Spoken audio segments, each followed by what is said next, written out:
Hello guys, I've decided to solve a couple or just one more problem on um, solving equations, system of equations and two variables. So what happened here is that I wanted to do more about elimination method.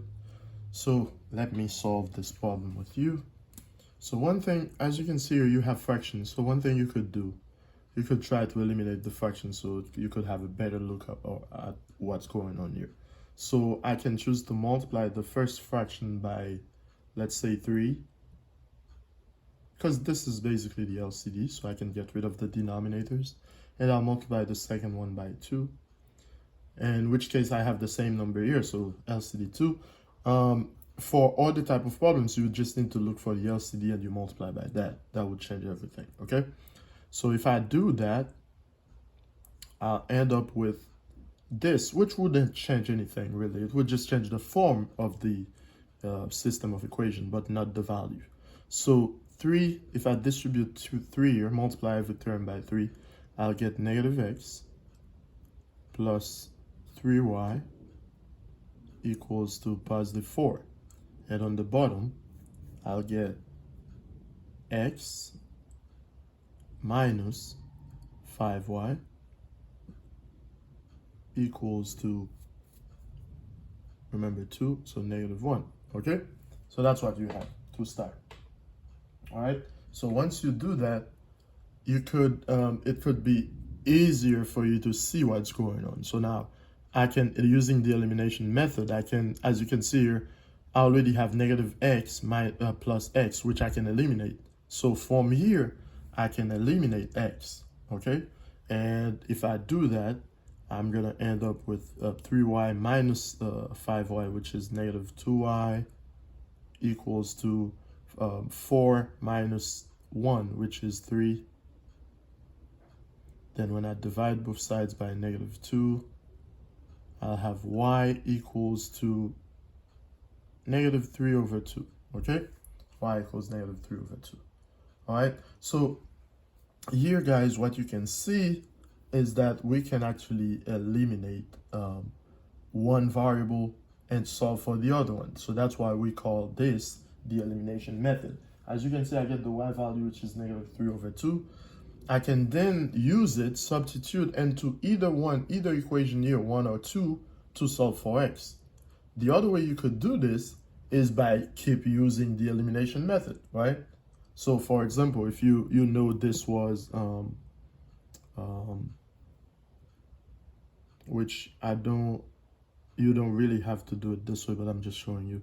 So since you know this was negative x plus 3y, I'm just showing you the elimination method. X minus 5y. So this was equals to 4. The second one was equal to negative 1. So you could choose to eliminate the y value instead of x. And so and I'm doing that just to show you how to work with the elimination method, okay? So it's not really something you have to do. You have y here. You could have just plugged it into one of these, either one you choose to solve for x, okay?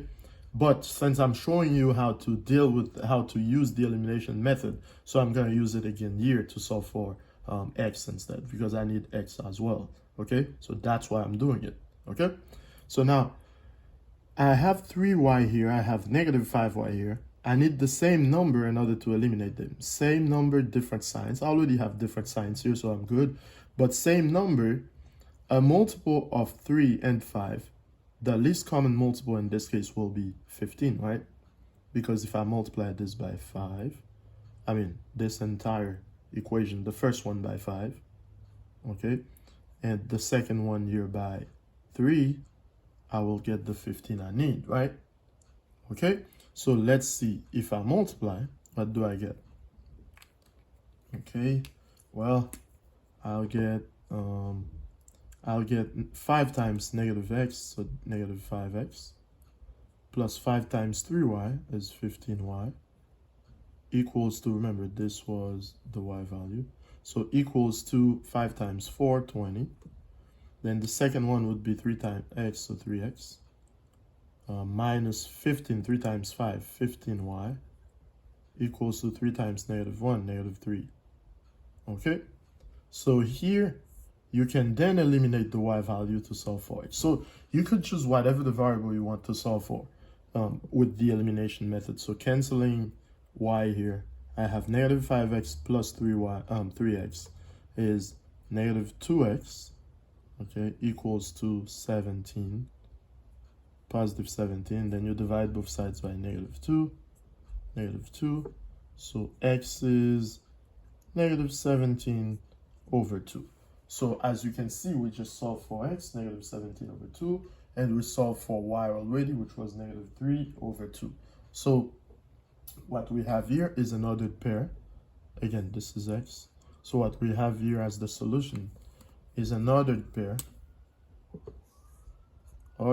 with the x value as negative 17 over 2 and the y value as negative 3 over 2. Okay, this is the solution to this equation, system of equation. Now we know that this is actually consistent because we have an actual value, and it's consistent, and also the equations are independent. All right, thank you.